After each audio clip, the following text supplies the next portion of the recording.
మా ఎమ్మెల్యేలు కావచ్చు, ఎమ్మెల్యేస్ కావచ్చు, మేమంతా కూడా ఇక్కడ మాట్లాడి రావడం అనేది జరిగింది. ఏదో ఇండివిజువల్ నిర్ణయాలు కావు. మా పార్టీ ఎమ్మెల్యేలంతా కూడా మేము కొంతమంది మాట్లాడి ఈ యొక్క రాష్ట్రంలో జరుగుతున్న పరిణామాల విషయంలో మాట్లాడదామని ఇక్కడ రావడం అనేది జరిగింది.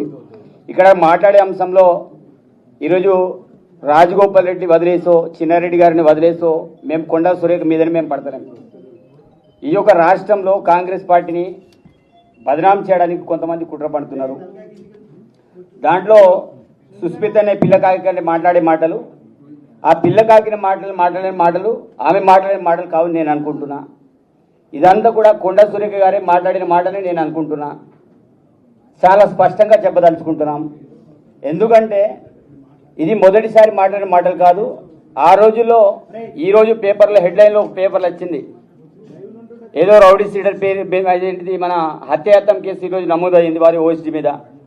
ఆ రోజుల్లో పోలీసులు అరెస్ట్ చేసే క్రమంలో ఆ రోజు ముఖ్యమంత్రి గారి మీద అనేక రకాల ఆరోపణలు చేసినారు. ఇది రెండవసారి. దానికంటే ముందు సినిమా హీరోయిన్ల మీద ఆరోపణలు జరిగినాయి. ఇది మూడవసారి. ఇది ప్రత్యేకించి సీఎం గారిని టార్గెట్ చేసుకొని, అదేవిధంగా కనీసం వయసుకు కూడా గౌరవించి కూడా మా ప్రకాష్ రెడ్డి ఎమ్మెల్యే గారి మీద ఇష్టారీతిన మాట్లాడి, అదే కాకుండా దమ్ముంటే రావాలి, ప్రచారం చేయాలి, ఎవరు గెలుస్తారో చూద్దామనే సవాల్ విసిరే సంస్కృతి. సరే, ఇక్కడ కొండేశ్వరి గారు దాటే విషయ కార్యక్రమాన్ని చేస్తున్నారు.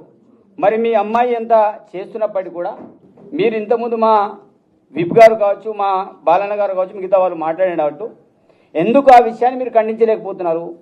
చాలా స్పష్టంగా చెప్పదలుచుకున్నాం. అందుకు ఇక్కడ కాంగ్రెస్ పార్టీ విషయంలో మీరు పచ్చ కాంగ్రెస్, అదేవిధంగా కచ్చ కాంగ్రెస్, ఇక్కడ పచ్చ కాంగ్రెస్ ఏంటిది, కచ్చ కాంగ్రెస్ ఏంటిది అందరికీ తెలిసిన విషయమే. పార్టీలు ఎవరు ఎంతమంది మారిండ్రు. ఈరోజు రాజగోపాల్ రెడ్డి మాట్లాడే మాటల విషయంలో కూడా చాలా స్పష్టంగా చెప్పి నేను చెప్తున్నా. ఇప్పుడు ఈరోజు వాళ్ళ పేరు బుట్టలేదు, డైరెక్ట్ నేను ముడుతున్నా. ఈరోజు రాజగోపాల్ రెడ్డి గారు చేసే వ్యవహారం కూడా మంచిది కాదు. చిన్నారెడ్డి గారు ఈరోజు ఈ రాష్ట్రంలో ఒక క్రమశిక్షణ కమిటీ చైర్మన్గా వ్యవహరించారు. వారు మాట్లాడే మాటలు కూడా కరెక్ట్ కాదు. ఈరోజు ఇట్లాంటి సీనియర్ నాయకులు ఇలా రోడ్డు మీద మాట్లాడినప్పుడు మాలాంటి జూనియర్, మేము ఇప్పుడిప్పుడు రాజకీయాలు వచ్చాం, మొదటిసారిలో ఎమ్మెల్యేగా నేను అయినా, వాస్తవంగా మీ యొక్క సంస్కృతి, మీ కల్చర్ చూసి మేము నేర్చుకోవాలి. ఈరోజు కాంగ్రెస్ పార్టీలో ఉంటూ కాంగ్రెస్ పార్టీలోనే ఖతం చేసే ప్రయత్నంలో వీరంతా కూడా చేస్తున్న తతంగం అంతా కూడా చూస్తున్నాం. ఈరోజు కొండేశ్వర గారు, ఈరోజు వారు అటవీ శాఖ మంత్రులు, దేవాదాయ శాఖ మంత్రులు. మీరు చేయాల్సిన పనులు ఏంటిది? రాష్ట్రంలో ఈరోజు ఎన్ని రివ్యూ మీటింగ్ పెట్టారు? ఈరోజు వాస్తవంగా మీరు నా ప్రాంతంలో అటవీ సమస్యలు ఎన్ని ఉన్నాయి, వాస్తవంగా ఎంత అలజడి జరుగుతుంది, అనేక సార్లు మేము ఆహ్వానించినాం. ఇలాంటి వాటి మీద దృష్టి సారించి మరి రాష్ట్ర అభివృద్ధి కోసం గౌరవ ముఖ్యమంత్రి గారు చేసే కార్యక్రమాలు మనం ప్రోత్సహించే విధంగా ఉండాలి. కానీ ఈరోజు ఎవరినో రుసుగొల్పి మీ బిడ్డ ఒక రకంగా మాట్లాడుతూ పోతున్నా కూడా కనీసం వాళ్ళని మందలించకుండా, కనీసం ఆమెను కౌంటర్ చేయకుండా, అది నా తప్పిదం కాదు, ఆ బిడ్డ మాట్లాడితే రాజీనామా చేయాలి. సరే, బిడ్డ మాట్లాడి రాజీనామా ప్రకాష్ రెడ్డి గారితో మాకు ఇంతకుముందు మాట్లాడే ఒక మాట చెప్పారు. నేను ఈరోజు ఇప్పుడు చెప్తున్నా, ఈరోజు ప్రకాష్ రెడ్డి రాజీనామా అనేదానికంటే అమ్మని రాజీనామా చేయమని ఈరోజు ప్రకాష్ రెడ్డి నేను కూడా ఒక మాట మాట్లాడుతాను. సరే, గౌరవ పదవులు వెనుక కూర్చున్నారు. వాస్తవంగా మాకు మాట్లాడి కొంతమంది మాకు ముందు వరుసలో కూర్చోబెట్టారు, వాళ్ళు ముందు కూర్చోవాలి. నేనేమంటున్నా, అలాంటి మీరు రాజీనామా చేసేదానికంటే ఈరోజు మా వాళ్ళందరూ డిమాండ్ చేస్తారు. మేము ముక్కుముడుగా డిమాండ్ చేసేది ఒకటే, పార్టీలో విడంబొచ్చు తప్పు చేసినా, ఎవరు తప్పు చేసినా, రోడ్డు మీద ఎవరు మాట్లాడినా వారిని కాంగ్రెస్ పార్టీ ఏఐసిసి కావచ్చు, అదేవిధంగా తెలంగాణ ప్రదేశ్ కాంగ్రెస్ కమిటీ కావచ్చు, కంపల్సరీ చర్యలు తీసుకోవాలి. మీరు ఇట్లాగానే చూసుకుంటా పోతే పార్టీ భవిష్యత్తులో నష్టపోతుంది. కాబట్టి ఈరోజు సురేఖ విషయంలో గారు కావచ్చు, రాజగోపాల్ రెడ్డి విషయమే కావచ్చు, అదేవిధంగా దాంతోపాటు మన చిన్నారెడ్డి విషయంలో గారు కావచ్చు, కంపల్సరీ క్రమశిక్షణలు తీసుకోవాలి. సస్పెండ్ చేస్తారా, ఏం చేస్తారా? ఎందుకంటే పార్టీ కంటే ముఖ్యం మేము ఎవరు కూడా పెద్ద కాదు.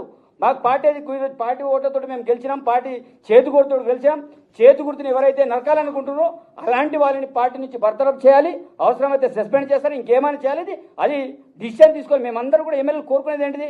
మేము ఇది స్పష్టంగా చెప్తున్నాం, వాళ్ళ మీద చర్యలు తీసుకోవాలి, తప్పకుండా ఆ రకంగా ముందుకెళ్ళాలని మేము విజ్ఞప్తి చేస్తున్నాం. అది ఎవరైతే సుస్మిత గారు చేసిన వాక్యాల విషయంలో కూడా మేము చాలా క్లారిటీతో చెప్తున్నాం.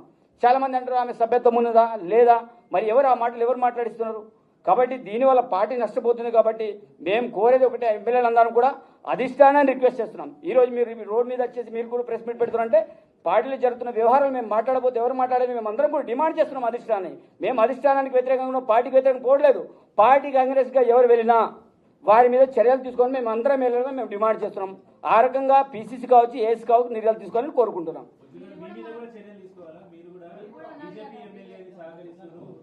కాంగ్రెస్ ఎమ్మెల్యేని పక్కన పెట్టుకుని ఈరోజు నేను 100% నేను చెప్తా, దానికి సమాధానం చెప్తా. ఈరోజు నేను మాట్లాడింది మా కార్యకర్తల యొక్క ఆవేదన. నేను పార్టీ విషయంలో ఎగరిసిగా నేను ఏ రోజు కూడా వెళ్ళలే.